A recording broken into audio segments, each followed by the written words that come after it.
Hello, this is Robert Bobby Cockfield. This is Keith Wonderboy.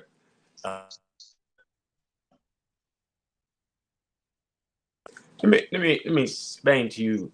Keith was on tour. I told y'all that. He was with the Seven Blind Boys of Texas. I know y'all heard the Seven Blind Boys of Mississippi, the Seven Blind Boys of Alabama, but there was another seven, and they was in Texas. And Keith is the lead singer. That's why they call him Wonder Boy, because he's the lead singer for the Seven Blind Boys of Texas. Now, hold up. Now the problem is, you know how them quartet groups do. They have seven, but only five show up, maybe four with the concert, and you know how they go. So Keith leads them.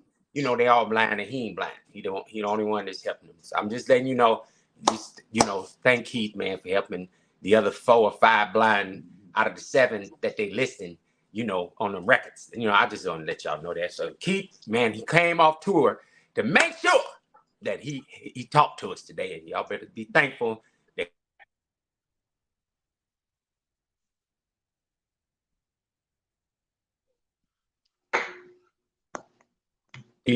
yeah.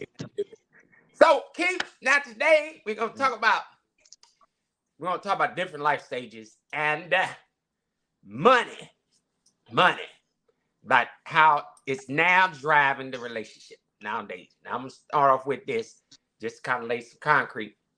Me and Keith were talking, and the new thing now is that a lot of individuals, they tend to, they want to check your credit score in your wallet, and they want, the concrete, and they want this, uh, they want the business. You know what I'm saying? Like they want you to take care of them, and so this is what I tell people: you need the concrete. That's your retirement. You need to take care of your daily business activities, and if it don't move the needle, it ain't worth it. Moving the needle mean if whatever transactions in life we dealing with, if it's not gonna get me where I need to go or take care of the business in the concrete, then I don't need to be messing with you. And then the next thing is even in conversation in relationships, but we let the personal stuff and sex get in the way of that kind of stuff. Now, when I was coming up, the old people were smart. See, I used to ask, why granny and grandpa sleeping in separate rooms, and why did this and that, but they was, you see them, you think, oh Lord have mercy. I mean, they had it together. And then in private, I'm like, why they sleeping separate? One day I asked an old person that, without getting slapped in the mouth. And now I was a little older. And this is what they told me. They said, baby, you young people today, y'all don't understand. You can do more together than you can apart. And people grow apart. But there's still the business, the concrete, the business. That's that, you got to plan for the future retirement. You got to take care of your daily business. And if it don't, anything you doing, like if it don't, I put the term to this, if it don't move the needle, if it's not handling your business in the concrete, then why are you even talking about it? Why are you even doing what? And so they said, that's why y'all get divorced quick and all this other crazy stuff. People change. So we, in different stages in life, Keith had brought this up last time. It could be, if we don't recognize that we change, it could be taxing on a relationship, right? We age, we do things different. I was talking to a deacon at church that he said, man, I ain't the same man I was yesterday. He said, man, I'm older. He said, I just had back surgery. He's like, and if you're not careful that you'll try to do things you used to do, but you can't do it no more. So you start growing apart, man. And, because you think, well, my interest is different, your interests and life goals and all that stuff. So it has an impact on your relationship when you don't acknowledge the fact that we've changed. And if you silent about this metamorphosis is going on in these relationships, then what ends up happening, now you develop hatred and just nasty towards each other, because nobody don't want to admit, I'm not the same person no more. I don't talk the same, I don't walk the same, I'm just not that same him or her. So, Keith, what you think about that? Like, what's your thoughts on it? Well, I was listening to when you one of the things that stood out was when you talked about how people grow apart, and what came to me is basically they either stopped growing or just chose to grow in a different direction than what you were going. Hmm. Because normally when you get together, y'all have the same mindset, attitude, and everything to grow together. You know, you always hear people talk about growing old together and doing this and that. And I'm pretty sure in the majority of relationships, you always talk about future goals and what y'all wanted to accomplish together or get to. But somewhere along those lines, that changed, you know? And so, and the thing is, people don't care enough to find out where the change came in it. Hmm. You know, whether it came from allowing your allowing your ear to be a listening to for what other people have to say, or or whatever the case may be. You know, like they say, communication is key, and I think that people don't communicate anymore. We don't communicate. You know, um, you can care less what a person is going through, how a person feels, because once again, I think it was talked about before that people there's no selflessness in relationships anymore. It's selfishness now in relationships. You know, everybody is selfish. Everybody is about what they can get out of the relationship.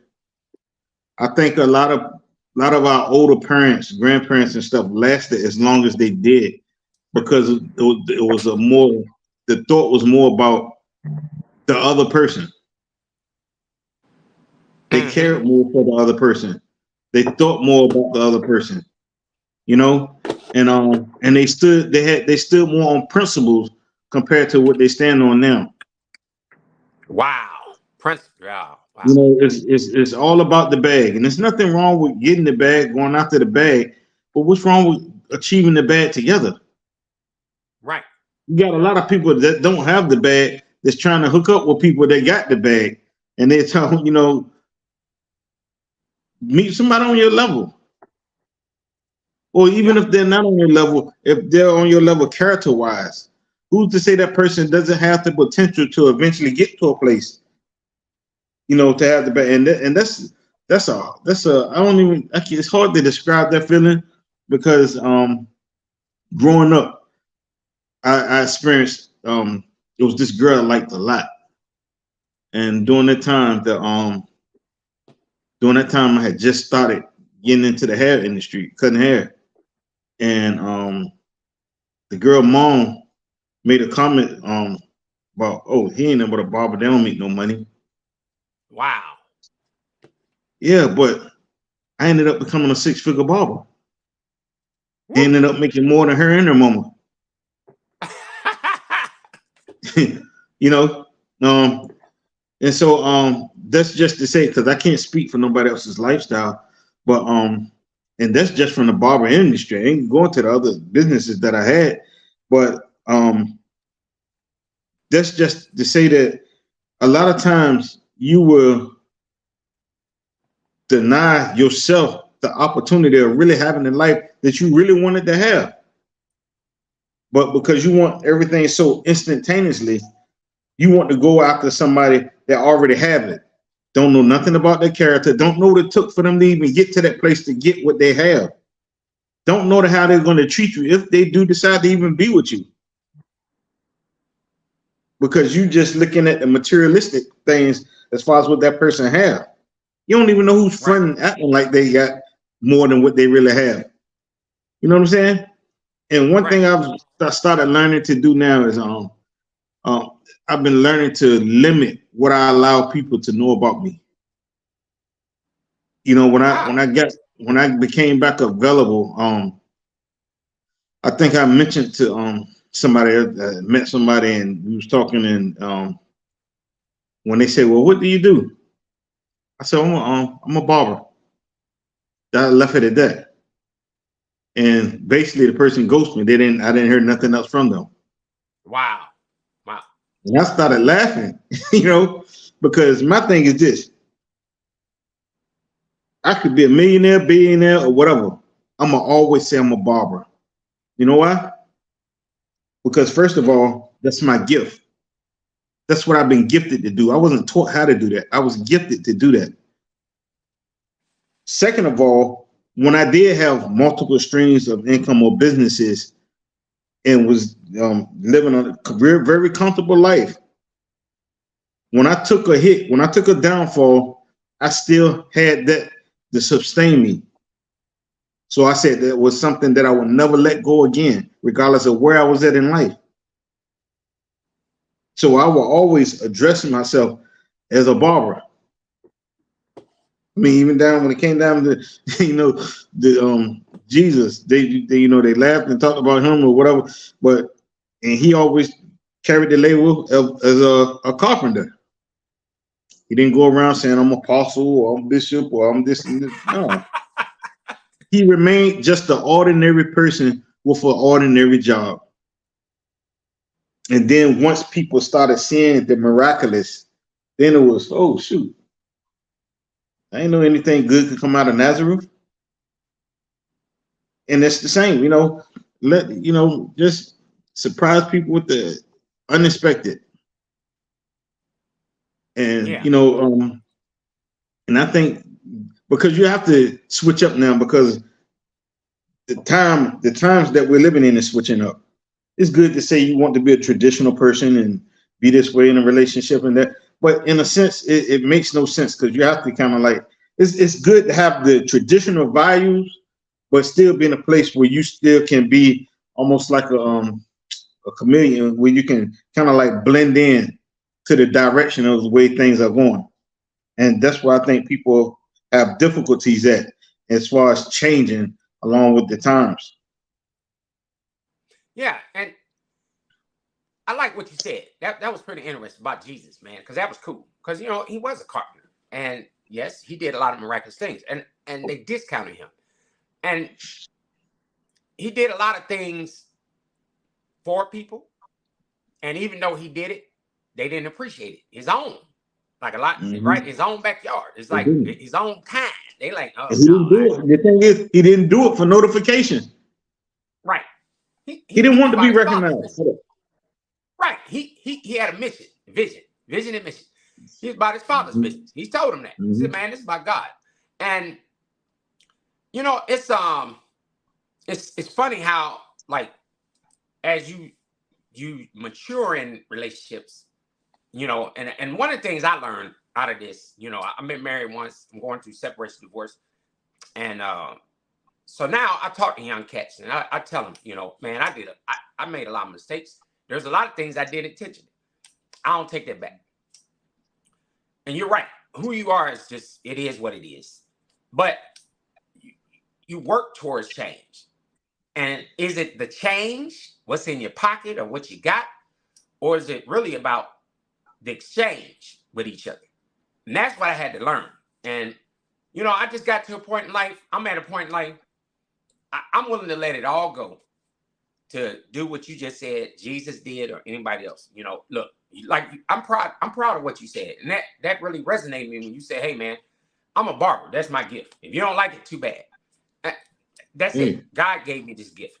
And it's one of those things where you didn't say I'm perfect. You didn't say I ain't made mistakes, or I didn't do no crazy nefarious stuff. You just basically said, look, I do know who I am. I know why I'm on the planet. I get it. And that purpose. And so when you try to be too much to too many people, you'll lose that identity. You'll lose who you are. And it's not worth it. And I was thinking about how couples go through these exchanges and then they hit these rocky moments. And then it's like, how do you get back on track? It's like, is it therapy? Is it, are you talking to your friends, which can be the worst thing you can do? Because everybody got opinion. Like, I ain't gonna say it, but they do. They got opinions. Everybody got opinion, but they're not the ones that's living that life. They're not you. They don't have a say in the DNA. they don't know the details and stuff. And you can tell them all you want about your aspect of the relationship, and why you may not like the relationship, but it still doesn't it doesn't fix anything, because they ain't the ones having to live it. So, you know, it's like as these obstacles come up, I think in relationships it's good because it's either gonna bring the best out of you or the worst. It's gonna be one or the other. So you know, so it's gonna be problems, it's gonna be ebb and flows in relationships. It's gonna be some serious stuff that's gonna happen. It's gonna be some challenges. But you know, and I'm just gonna name a few. Like it can be poor. We talked about this before: poor communication, or lack of intimacy, or money problems, or growing apart. You know, because of life's twists and turns, or just unresolved issues. All that stuff is part for the course. I'm like you. It's like the older people got it. Like they knew that stuff was just, it's there. I think the bigger issue is knowing who you are and knowing that up front and being upfront with each other about it. And I said this last week, it's like, I think every month should be a check-in with each other and really just sit down right out the gate and say, hey, you know what? This is what we committed to. Where are we at with this? It's kind of it's like a check and balance. And when you don't do that, things get out of control, especially when you're talking decades of out of control. It's hard to get it back in control. And one other thing, and I'm leading to something because I'm going to ask you this question. So somebody asked me last night, they was like, hey, you know,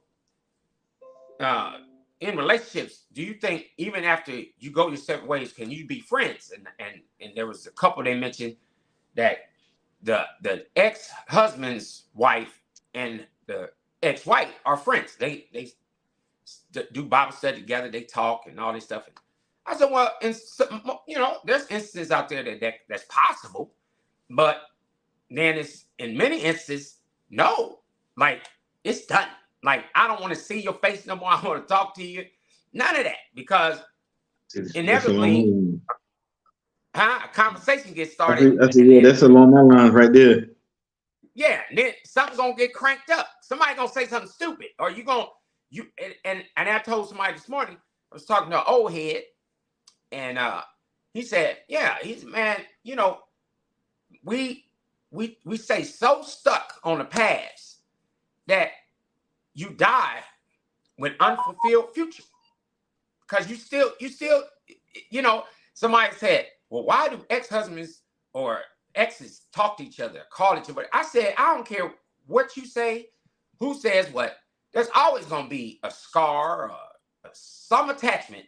Kids, grandkids, it's going to be some attachments. You're never going to forget the person. It's just that exchange moving forward is what's the killer. You know what I'm saying? Like, I don't want to hear all that craziness no more. I'm like, whatever. You know, so for me in my life, I'm putting it on cruise control. I'm like, man, I'm retired. I'm already there. Like, I'm done. And I'm starting to live that life. And I'm just like, I don't care anymore. So what's your thoughts on that as far as, you know, I heard what you said. I heard you loud and clear. But you just said sometimes you tell them, this is who I am, and this is where I'm going. And they like, nah, that it don't sound like your sound, but you are. Yeah. That's crazy, Keith. But you know what? That came, being able to do that came. I wasn't always like that. That came over a period of time. And in that period of time of me learning how to be secure with myself and who I am. So a lot of people, that's like when you were saying earlier, you know, people have stuff to say and people saying this and that. And I always say this, it's easy to focus on you and what you're going through because it helps keep the focus off of them and their mess. I'd rather, it's easier for me to focus on your situation and be, man, shoot, look at that mess, Rob. I won't put up with that mess, you know, because I got a whole bunch of mess that I've been ignoring and trying to keep in the closet. So, I mean, as far as that, you know, people gonna always have stuff to say regardless. But back to that, I think it's about being secure in who you are and being able to be transparent. And truthfully, I said it transparent is almost on the verge of being extinct, just like being a real man is on the verge of being extinct. And I say that because it's and I'm trying to choose the right words because knowing we're on air and then No. where where it is where all right, let me say this. Let me say this. Man. Let me say this. Just like when it comes to homosexuality, that's beginning to be more of the norm. That's more acceptable these days than it is for a straight man to be a real man. Wow. That's more acceptable. So I wanted to say it in a way to where I'm not like trying to bash them because I mean at the end of the day that's their preference. That's what they choose to be. I don't have nothing against what somebody choose for their self in their life. But at the end of the day, that lifestyle is more acceptable than the lifestyle of a man. And when I say of a man, I'm talking about a man that's gonna go out here and work a 9 to 5. That's gonna put in, and be that husband that we've seen from our parents and great grandparents and stuff like that. That traditional husband, and even you have some good modern day husbands, but still they know the art of commitment and being a good husband, being a good father, being a good provider. And that's where a lot of the confusion come in at these days is the providing part. Because a man can be a good provider. It's just that a lot of women not accepting of the level that he's able to provide. Wow. You can't condemn me for providing for you on my level. Woo. Just because I'm not able to go out and buy you a $2,000, $5,000, or $10,000 bag. Hey, shoot, if I could go out here and buy you a $50 or $100 bag, I mean, that's on the level that I'm capable of providing. Wow. If I go out here and buy you a Honda Accord or a Toyota, or whatever the case may be, an Acura. But no, you got to have the Bentley, the Rose. And you don't care what it takes for me to provide that for you. You don't care. You don't care the stress level. You don't care if I have to go and rob, sell drugs, or whatever to get it. Your only concern is, this is what I got. This is what I'm rocking. This is what my man got for me. Wow. At what cost? Man. And that's the society that we're living in today. And you know what? That's funny you brought it up because this is my new attitude.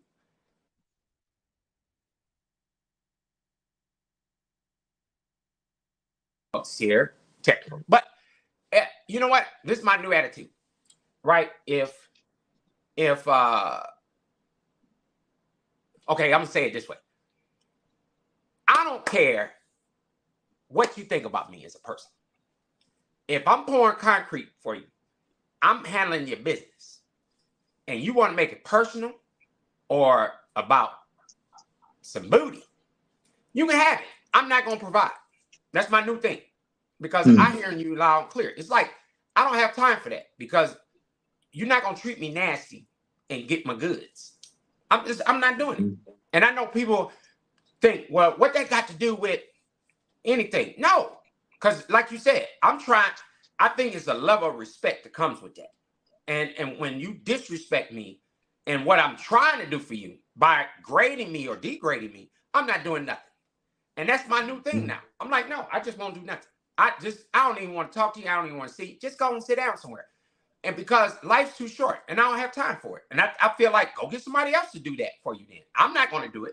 I used to think, well, I'm going to do it and I'll take the punishment. I'm not doing that. I heard one bishop tell me, man, if, excuse my vernacular, if your spouse shit on the floor and you really trying to get her back, get a toothbrush and clean it up. I said, no, I'm not. Whoa. What do you mean? Yes. That was told to me. And I was like, no, I'm not going to do that. Like, I'm not doing it. I ain't even cleaning it up. No, you should have said, well, I'm gonna come when she do it, I'm gonna come and get you so you can clean it up. Shoot. I'm not going, because that's crazy. Craziness. It's crazy for somebody to even think that like that. Right. Or you hanging around people that's talking a whole bunch of trash and trashing the person that's providing for you. And you okay with that? No, I just won't provide at all. I think it comes a level of respect with that. And if you cool, go do your thing. Go. I'm cool. I'm set. I'm ready to go. And because I finally figured out, I paid my dues. I've done all I'm gonna do. I've already poured my concrete. I'm handling my business. I don't need all that. And it's people don't understand the concept. They don't understand the concept and art of building and growing together. I mean, man, almost every day I listen to these online relationship and single shows, different ones, and this is how drastic things change. You can go from back in the day from where you could see dudes that had good women, and the dudes halfway did anything, but the woman still was there for them. Their relationship was solid. Then it went from women getting to the point where, forget being this type of wife. Now I deserve better, which some of them do. To now you're getting guys with jobs, okay, jobs. But now it goes from white collar, blue collar, whatever, to now I got to have a 6-figure nigga. Somebody asked the question, well, what if you made 75 or something like that, And you're gonna always have those ones, or somebody is saying, "Oh no, that's beneath my standard. I'm not dropping my standards and this and that." But when they ask them, "Do you know what the percentage is of people or men that's even making 6 figures in the world?" More or less, the percentage of men that's making $1 million. If you really look at the percentage of it, it's not a large percentage. The average man, the average man, more than 50% of the men you may have making around the 40 to 50, depending on what state they live in. It's not a huge. I mean, of course, it's quite a few people that's making 6 figures. But if you look at it, just like the state of Texas alone got 28 million people in that state. So somebody saying, "Hey, it's 100,000 making 6 figures." That's not a big number out of 28 million. You see what I'm saying? Right. Well, but they would deny that. But not just that. Half of them themselves not making 6 figures. And if they are, if you got 6 figures, if you making 100,000, you got a man that's making 75,000. You rather kick him to the side and keep looking for this 6-figure or whatever guy, and not realize that, hey, y'all could be closer to $250,000 together now, and not even looking at the potential for growth that y'all could have together. They're not thinking like that. Well, because I heard a female make this comment. She said the average 6-figure guy, if he's still on the block and he's still available, 9 times out of 10, he ain't gonna be faithful to you, or he could feel he could talk to you any kind of way. Well, this is what I'm finding out, right? One, communication is key, because you said something very pertinent when it comes to that. Like, if you telling me one thing, but you looking for something else, I say this now. Your head and your heart can be one place, and your behind somewhere else. Like, you can be present with me, but your head and your heart somewhere else. You want this stuff. Like you said, we can do more together. When it becomes personal, or it's about booty, we're gonna have a problem. And people say, well, you know what I learned? I used to think people say, well, we could be friends. You can't even spell that word. You don't even know what it is. No, we ain't friends. You lying. It's about what I got. You don't want me, but you want what I got. No, you're not getting it. Now I'm saying you ain't getting it because I can't even be your friend. Like, no, I didn't. Nobody's perfect. So you're definitely not getting my wallet. That's my point. Like, man, when do we get off saying, if you don't make a certain amount, I don't want you? Well, like you said, are you making that? I remember this one lady, recently I opened the door for her. She said, man, a man with chivalry. She said, boy, you don't find that too often no more. I said, oh, well, I was raised that way. She said, I'm looking for a man. I ain't looking for no man because of what he got. She's already got it. She said, look outside. Oh, yeah, she had a smoking Benz. She said, I got a good job. I got 401. I got all. I don't need that. I'm just looking for a good man. Now, that made sense. But when you find these women and men that's like you put, let me see your financial statement. Let me see that. Man, when we was growing up, our parents went like that. Our grandparents, they were ingenuitable. They knew they needed each other. They worked together. They were not perfect. There was some janky things going on. Scandalous, skanky, crazy. But you know what? They were smart. You didn't know it in public. Now behind the doors, it was on. But they didn't display that stuff. They went to church. They didn't bring that stuff to church. They didn't do that stuff in front of their kids and grandkids. That's my point. Nowadays, you're right. Everything from TV to social media to everything, scandalous. It's like, oh, you can just be just stupid, raunchy, nasty, it's off the chain. Anything goes. You can say whatever you want to say, cuss folks out, get all crazy. And it's like, no, I'm not putting up with that. I'm just not. You know, if I can't have a conversation with you without you start cussing and acting a fool, now I don't want to talk to you because you're crazy. You done lost your doggone mind. And it provokes people to do some pretty nasty things to you. And that ain't right. And so, no, if you want to go dig somewhere else. And men, I'm saying this, and I'm putting this, being real. You're retarded. You're ignorant. You done lost your mind if you let some woman come to you and just start scaling your wallet. That's what I call it. Don't accept it, man. Yep, just tell them no. Go, just go. Get out my face. And if they can't accept what you bring to the table and be nice about it without judging you or grading you, and they want to degrade you, let it go. Just no, I don't want to deal with you at all. I ain't giving you nothing. Just go sit down. Because it ain't worth it, man. Because it's like, no. And you definitely not going to compare me to another dude or another woman. Like anyone, if you let another person, another creation, act like they the creator and compare you to somebody else like they perfect, nah, that is not a good relationship. Then go sit down. So in one instance, I ain't going to say to the person, I said, what's up, Jesus? And they said, what do you mean by that? I said, you act like you Jesus. You sit up here act like you ain't done nothing wrong. No, I'm not going for that. Them days is gone. I God bless your heart. I'm not perfect. Nobody's perfect. And I ain't got time to be hearing people want to, you ain't got this, you ain't got that, and all that stuff. So, no. And here's another thing. Now, I'm going to hit you hard on this, Keith. I'm going to see what you think about it. In all of this we talking about, people use, coochie, booty, your stuff, dang-a-lang, polar sauces. I don't care what you want to call it. Oscar Mayer. I don't care. So, intimacy. People use that as leverage. You know what? I had it experienced in my marriage. Most marriages do. They like, well, I ain't giving you none. Or, I don't want to sleep with you. What? Take it, baby. Because people don't want to hear this. Let me let you know something. You are not the only one that got booty. You ain't the only one that got Oscar Mayer, polar sauces. You ain't the only one. That's the last thing you want to do in a relationship. Because if you keep doing that, guess what? Let me give y'all a little tip.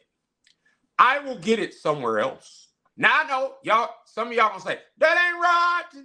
Praise the Lord. Amen. Hallelujah. Some shedable. Speaking in tongues on it. Don't go sit down. You not the only one that got some booty or Oscar Mayer or wiener. You ain't the only one. People can get that. Man, this America, Jack. You can get that all day long. Nobody want to talk about that. And a lot of people, even in the church, they be lying. Oh, you got to say celibate. And we know what the rules are. But reality, people will provoke you. They will invoke foolishness. They'll be like, well, you know what? I just won't give them. Don't. Please don't. And what's dumb, sometimes people, okay, you want to go there? They don't go down. See, you think your stuff is premium. It might be your stuff is leaded, baby. It ain't as good as you think it is. And then they go out there and get something that's premium, platinum. And then they're like, oh, you know what? I'm moving up. I'm not going down. I don't need that. See what I'm saying? Like, you can find another person that got more money than you. I can find another person that sex is better than your sex. I can find. People don't get this. So if you're going to be in a relationship, please don't let the stuff or sex drive your relationship, thinking that your stuff and your sex is going to outsex or outclass stuff more than somebody else, because the drug dealers even got more than most of these jokers got. And the people can say, well, they got it wrong. And, well, we do it too. We might not be a drug dealer or a criminal, but we are criminals. When we use that kind of stuff for the wrong purpose and intent, and then you want to know why, you know, your man out there, your woman out there, because you stupid. Like, listen, you can do that all day, every day. I done seen people use that tactic and lose it all. And then think back and be like, man, that was dumb. Because, man, who cares? Go, take it. You can have it. I know that sounds harsh, Keith, but I'm listening to you and I'm like, man, no. Because even in my own neighborhood, it's people got bigger houses than I got. They got better cars than I got. They got. But they're the most unhappiest people in the world. I ain't got what you got, but I'm happy. So I was telling somebody just the other day, right? This female said, what are you going to do in your next stage of life? I said, nothing. And they said, what? I said, nothing. I ain't doing jack. They were like, you going to buy a house? No. You going to do that? No. I don't want to do nothing. See, listen, I'm going to sit it down. I don't want to chase nothing. I don't need to.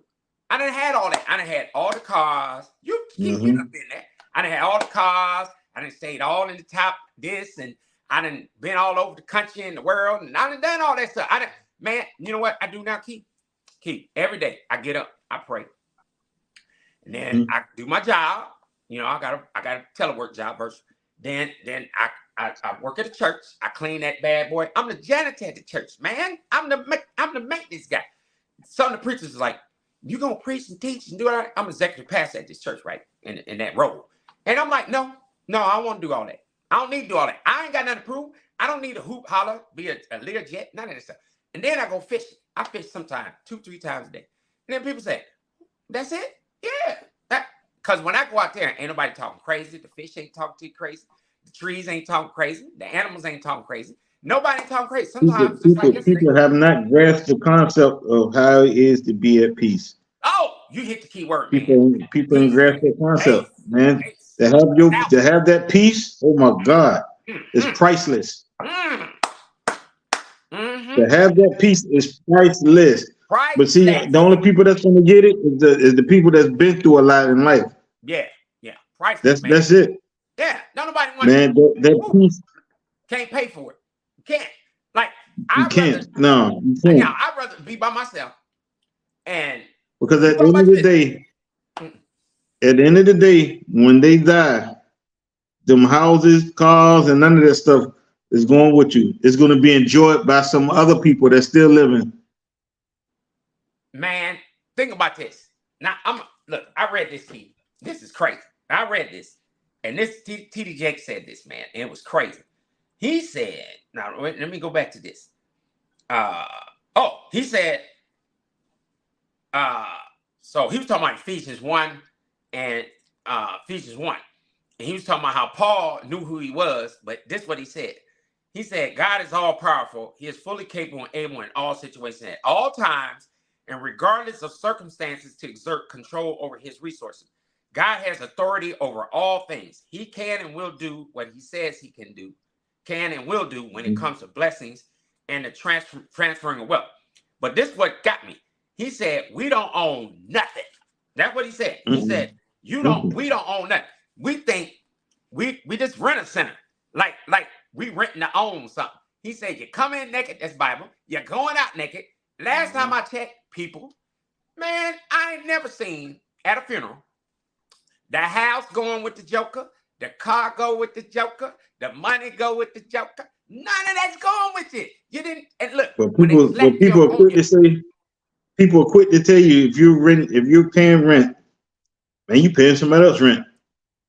I say miss a payment on your taxes and see if that house still yours. Shut your mouth. You know what? Miss a payment on your car. I've been there. That car, you hear that? Huh? They're gonna take that joker. When you came into the world, Keith, did you come out with a 3-piece suit on? Huh? You didn't come out. I didn't come out of my mama's stuff with a 3-piece suit on, man. I was butt naked. They slapped me on my behind. Like, pow, ow, huh? You came in naked. So this is what he said. Mining companies don't own the gold and silver and other precious stones and metals of this earth. He said oil companies don't own the oil and gases of the resources of the earth. He said man can never truly own any of the earth's resources because every resource is created by God. The one who creates is the one who owns. Check this out. He said God owns your ideas, your creativity, your motivation, your enthusiasm, your abilities, your talents, your capabilities. He created it and he owned it. And you know what? When you die, ashes to ashes, dust to dust. They say that. Funeral man said it. That's well, didn't it say in his word that didn't he say, I knew you before the foundations of the earth? He did. And he said life of vapor too. Vapor. So I mean, go. Huh? It's gone. Yeah. So we spend more time acting a fool instead of getting that peace. And I'm with you on that, man. I'm glad you brought this up. Yeah, I'm passionate. This is what baffles me though, because we're still talking about relationships. This is what baffles me. And I mean, and first of all, let me just put this out here as a disclaimer. There are some good women out here. There are some faithful women out here. I just want to put that out there. There are some good women and some faithful women out here. But as of these days and time, the majority of women, whether they just grew up in being like this or they were swayed this way, they're carrying on this attitude where it's like they either don't need a man or they will get a man. He got to have a bag and this and that, not realizing that the men really have the pick of the litter. Because this is what I mean by that. First of all, there's more women than men. Second of all, there's a high percentage of men now that prefer the other sex. Or they're incarcerated. That's the next thing I was going to get to. Matter of fact, in the United States, over 1 million men are incarcerated. 2.9 million men are on parole. And another, 800,000. No, I'm sorry. 2.9 million are on probation and 800,000 are on parole. Woo! But not just that. I also fact check this. In the United States, there's only 17% on a percentage wise, 17% of men that earn 100,000 or higher. Wow. Yep. And that's why you don't chase paper. Now, out of that 17%, I'm pretty sure a lot of them are already taken and probably married. Oh, most definitely. Or they're in a relationship. Yeah. Because and you know what? This is another thing. I'd rather be in a relationship with somebody that want me, that I'm comfortable with. I can be myself, be in my own skin, rather than being uncomfortable and on edge every day. And exactly. You know what I'm saying? Like, I don't need that, man. Exactly. You know what I'm saying? Like, I'm rattled every day. No, but see, that comes with growth, change, and all of that. Because I was sharing with I was having this discussion with somebody before, and like I said, women look for security. They look for provision, stuff like that. Men are visual, men are physical. So of course, the first thing that's going to attract a man is the appearance. Yeah. The way a woman looks, the way a woman is shaped. But after that, it goes into, all right, what's going on in their head? Yeah. Because men will meet a woman, meet a female, and then find out later that she crazy. Is I don't know what. But he's blind to all that until his goal accomplished. And what's the ultimate goal? He get her after he didn't got the goods. Now his eyes are open to everything else that come along with it. Well, and here's the deal. I'm going back to what I said earlier, what you just said. So you think we do this in relationships. We want to compare, well, so-and-so is a good man or good woman or this and that. Okay, then go with them then. I don't care. I mean, because you're not going to outclass anybody. There's always going to be some deficiency somewhere. So I don't care. Now I'm at that. I don't care. Like, in music, I always was taught, and this is what's changing my mindset about life. My dad and all the top musicians and professional musicians and people I hung around, and people in every profession have said this that's got a brain. They said, you never will outclass anyone in a profession. Like, as a musician, I'll never outlick a guy. There's always somebody that can do something, like you at barber, right? There's always somebody that can outcut you. They can do something that I've seen it. And vice versa. You know what I'm saying? And I think I'm a daggone good barber, but this is some that I seen some that's like I be looking like, God, I don't really do that. I wish I could do that, Yeah, like it's some out here. Yeah, I give props to what it's due. It's some nice talent, some nice skilled barbers out here. Yeah, and you know what? Even I got told, well, it's this guy. His finances. He's always been good with finance. Where was he raised?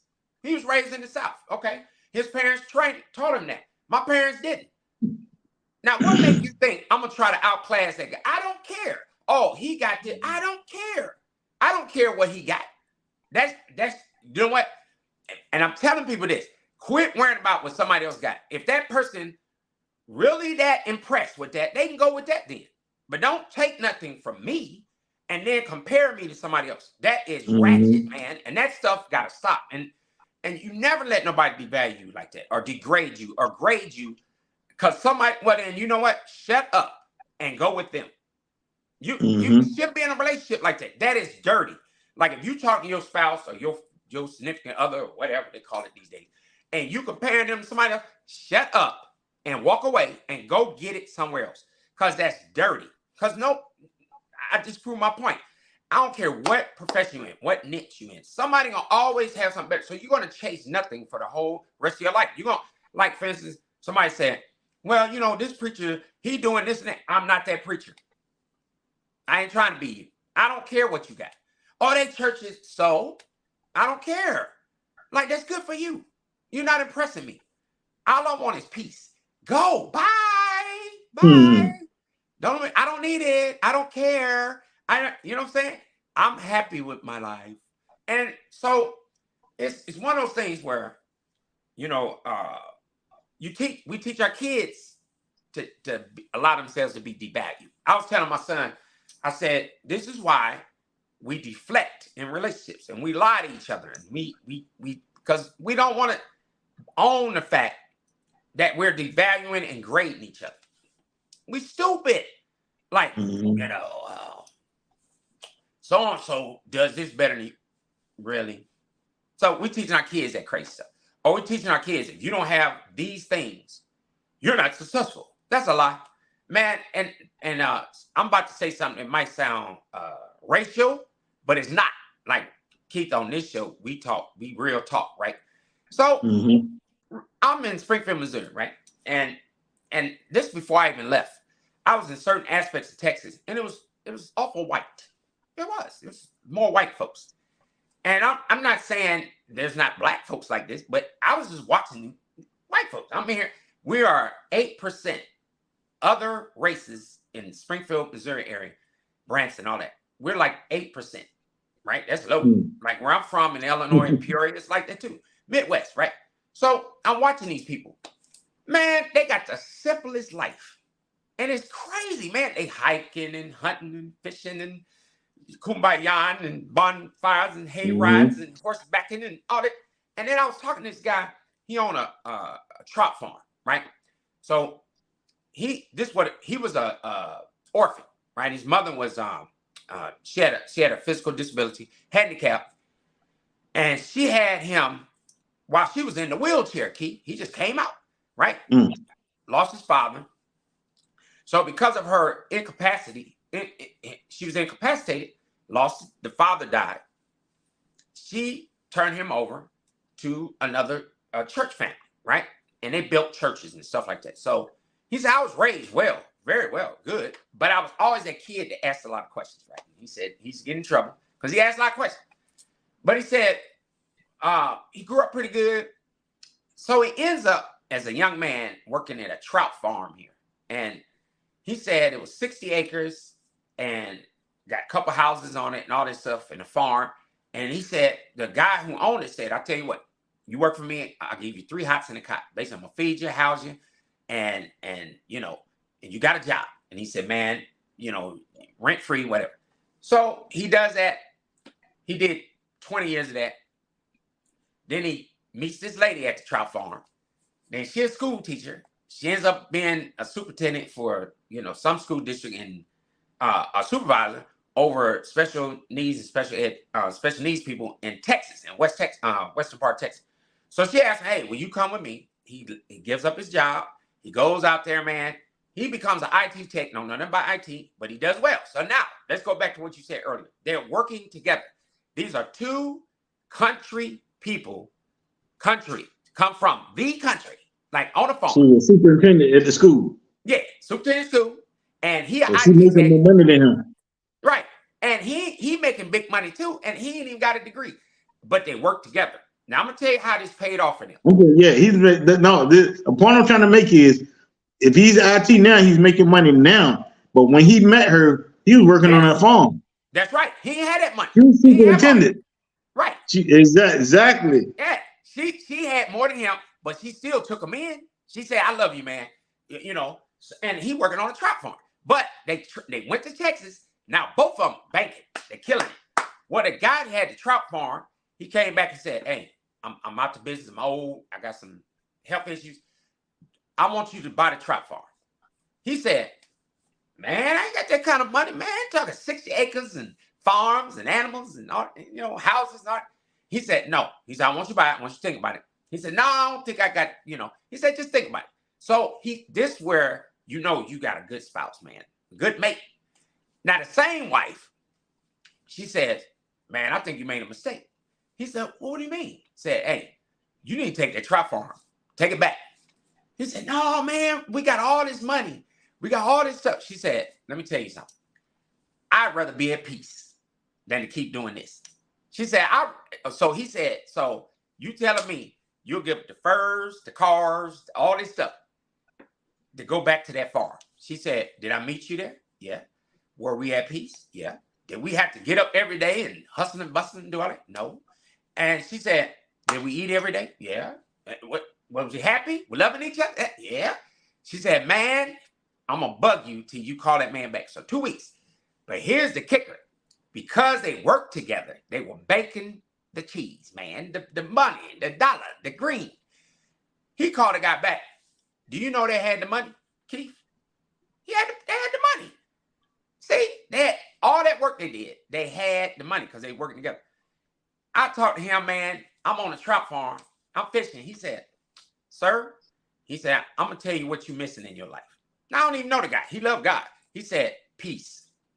He said, I had rather lose it all and be at peace doing my purpose and intent in life on this trout farm than to be back where I was and have all the trappings of life. And I'm chasing the dollar. He said, man, let it all go. Sit down. He said, look at me. I'm in some overalls. I got more money than you shake a stick at. And he said, but I'm at peace because I'm doing what God's purpose is.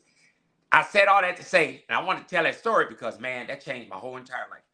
That guy said, None of that stuff. He was chasing every day, getting up every day, going to work.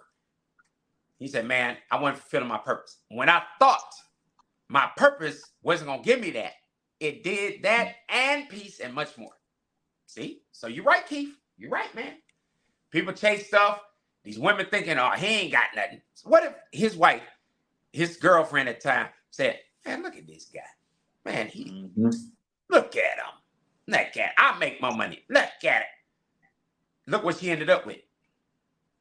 Her life set. That's crazy, man. People talk. This is the thing, man. I can't stress this enough. People talk as though if they already have something, they talk as though they can't lose it. Yes, you can. I'm a living witness. I know how I feel to lose multiple businesses, to lose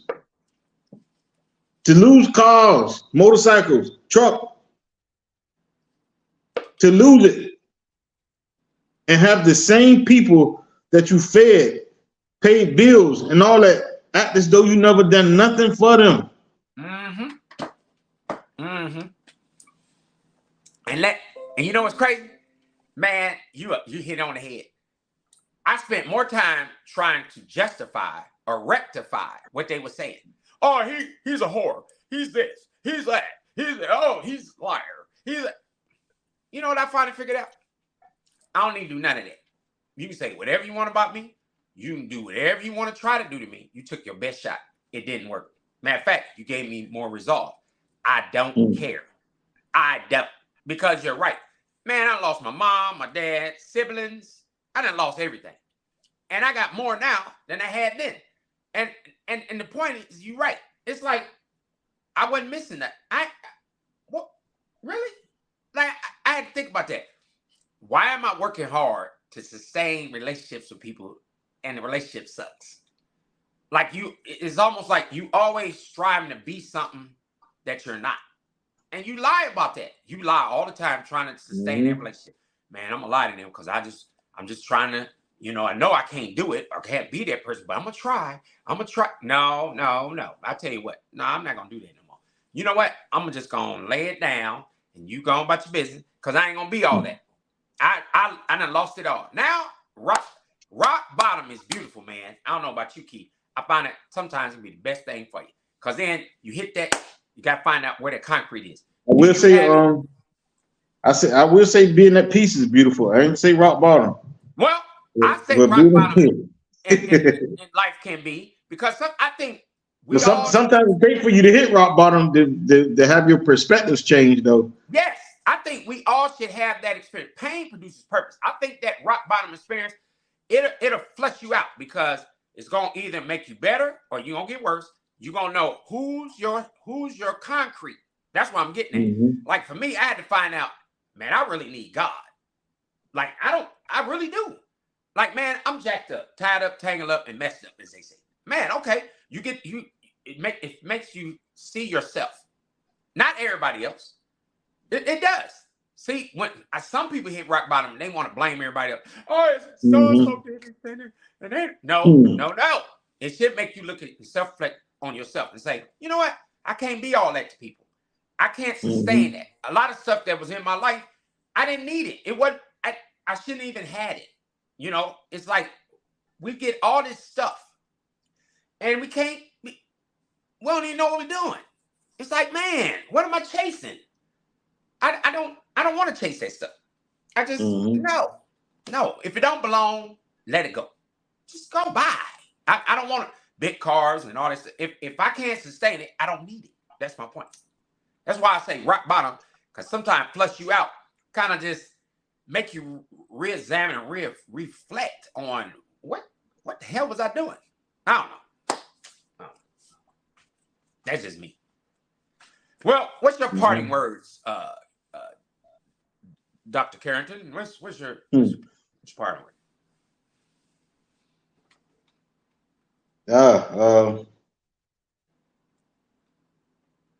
What are we talking about? Relationships. First and foremost, keep God in center. Yeah. Always be secure in who you are. Yep.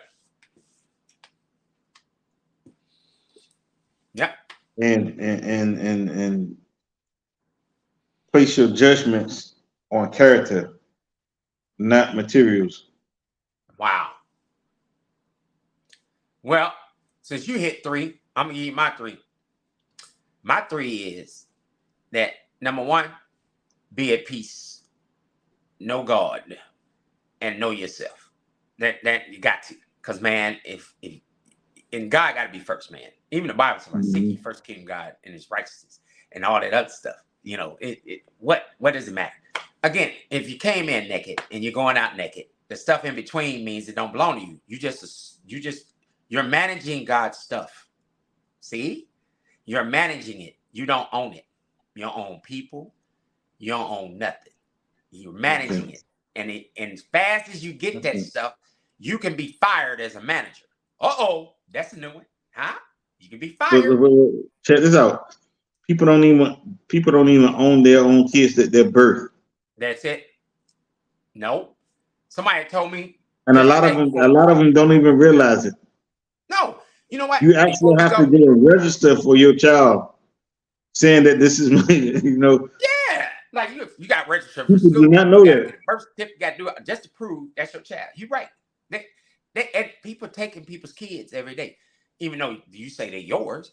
Or is a lady, before we stop real quick, I was just thinking about somebody had brought up about somebody had lost their kids in a fire, right? And I thought about, it was this lady, I worked at Fort Polk, and she lost her mother, sister, and their kids in a house fire. And she said, man, that was a majority of my family. And she said, I ain't own nothing. I can't get my mother back. I can't get my kids back. The house that they was living in was our family home, gone. All that's gone. And she said, man, and I thought I owned what? She said, nothing. So I had to start from scratch. That's my point. You can get fired as a manager. You can lose that stuff. Like, you can lose it. It's you don't own nothing, Keith. And it's dumb. So some people are just gonna have to get a reality check. I don't wish it on nobody, but no, I don't either. But it happens.